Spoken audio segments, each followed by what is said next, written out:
அன்பு மாணவ செல்வங்களுக்கு கலாபாரதியின் வாழ்த்துக்கள் கூடி. இப்போ ஒரு ப்ராப்ளத்தை எடுத்து நம்ம என்ன செய்ய போகிறோம், ஆராய்ச்சி பண்ண போகிறோம்.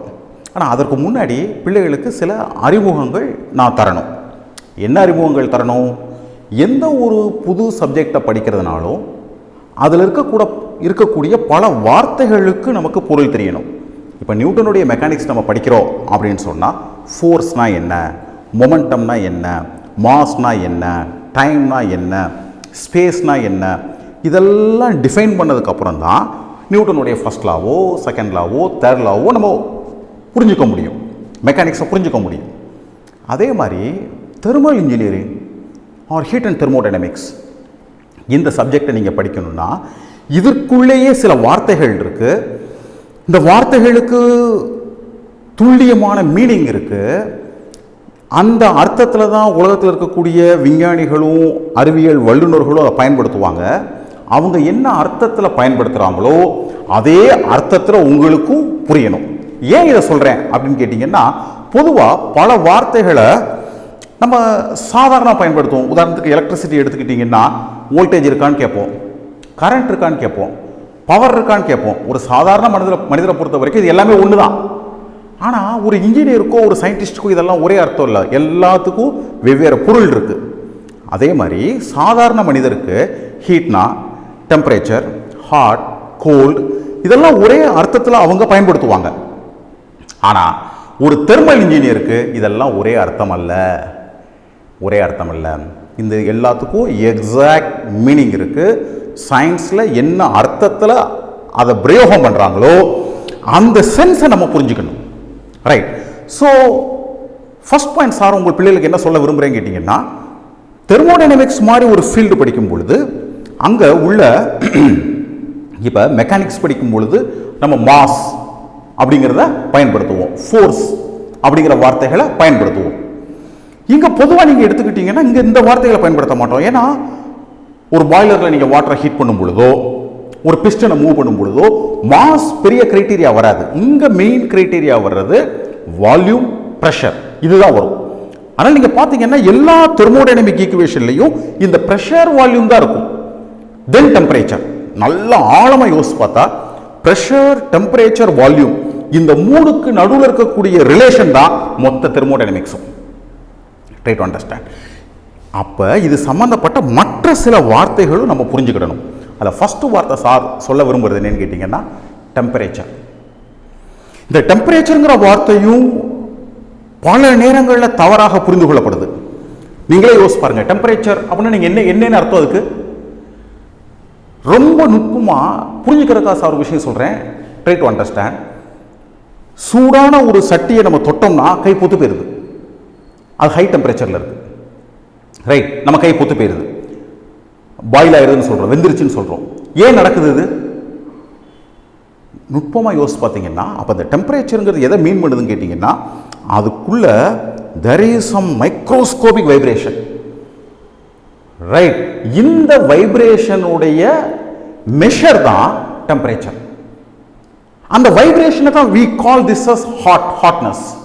அதனால தான் நீங்கள் பார்த்தீங்கன்னா 0 கெல்வின் அப்ப என்டையர் மோஷன் சீஸ் ஆயிருது.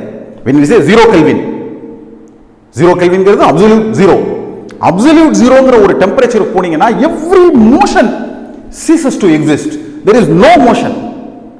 then try to understand internal motion உடைய ரிஃப்ளெக்ஷன் தான் temperature.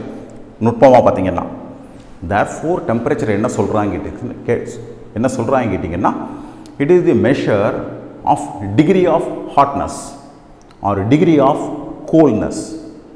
you try to understand. then heat na enna? heat na எப்படி சொல்றது?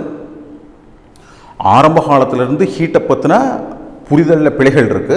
மனிதர்கள் முயற்சி பண்ணிகிட்டே இருக்காங்க, பல விதமாக என்ன செஞ்சுக்கிட்டு இருக்காங்க, முயற்சி பண்ணிக்கிட்டே. தீயை கடவுள் நினைக்கிறவங்க கூட இருக்காங்க. தீயை பற்றின கான்செப்டை புரிஞ்சுக்கிறதுல எல்லாருக்கும் என்ன இருக்கு, ஒரு கன்ஃபியூஷன் இருக்கு. ஹீட் ஆர் ஃபயர் இது என்ன சென்ஸில் மீன் பண்ணுறது? மாடர்ன் சயின்ஸ் என்ன சொல்லுதுன்னு கேட்டிங்கன்னா heat is a form of peculiar energy, is a form of energy, ஆற்றலினுடைய ஒரு வகை.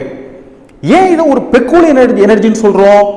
ஏன் பெக்கூலியர் எனர்ஜின்னு சொல்கிறோம் கேட்டிங்கன்னா இதனுடைய தன்மையை எப்போ நம்ம ஃபீல் பண்ண முடியும்னா ஒன்லி இன் டிரான்சிட், மோஷனில் இருக்கும் பொழுது தான்.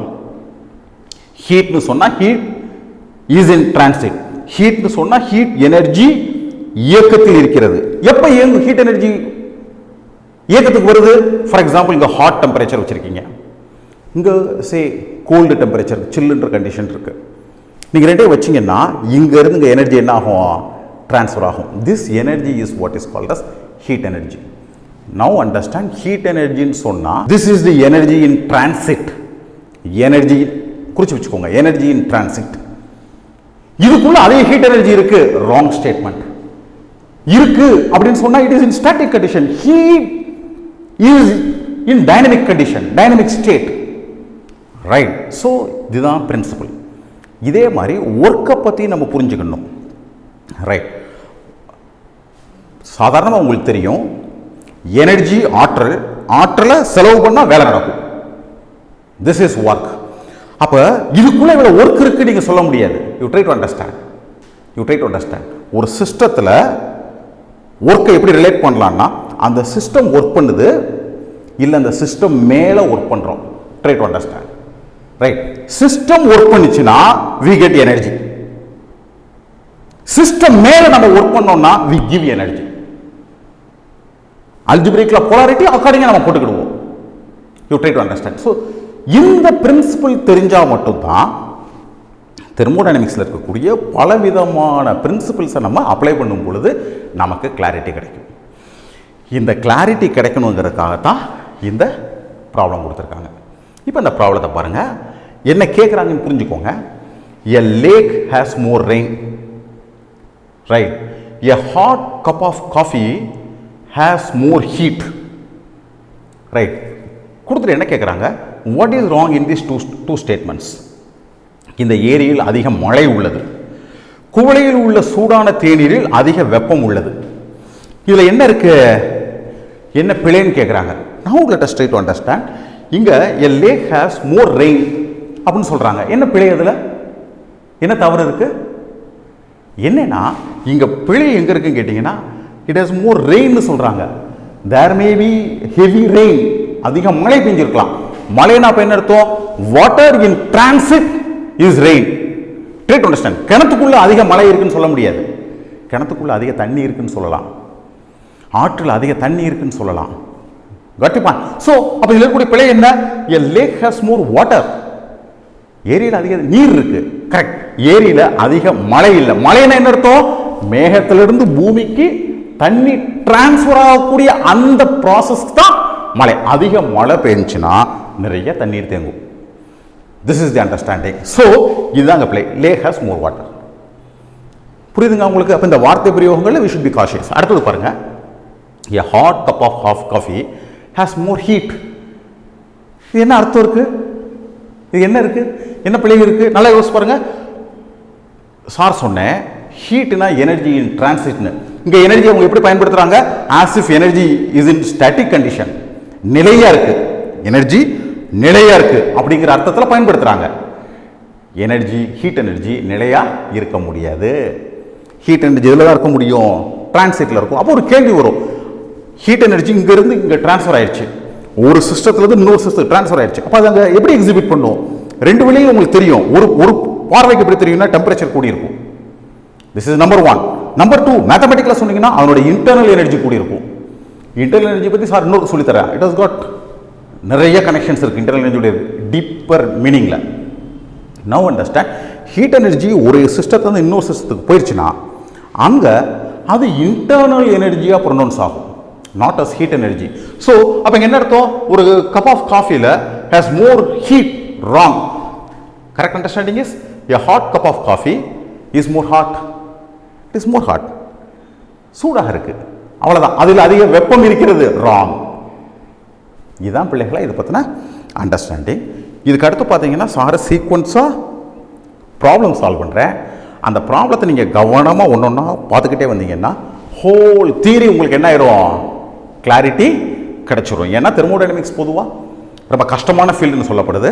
அது கஷ்டம் இல்லை அப்படிங்கிறத இப்போ நீங்கள் என்ன செய்ய போகிறீங்க? வரக்கூடிய காணொளிகளில் புரிஞ்சுக்க போகிறீங்க. சந்தேகம் இருந்துச்சுன்னா கமெண்ட் பாக்ஸில் தெரியப்படுத்துங்க. சேனலுக்கு சப்ஸ்கிரைப் பண்ணுங்கள். உங்கள் அனைவருக்கும் கலாபாரதியின் அன்பு வாழ்த்துக்கள்.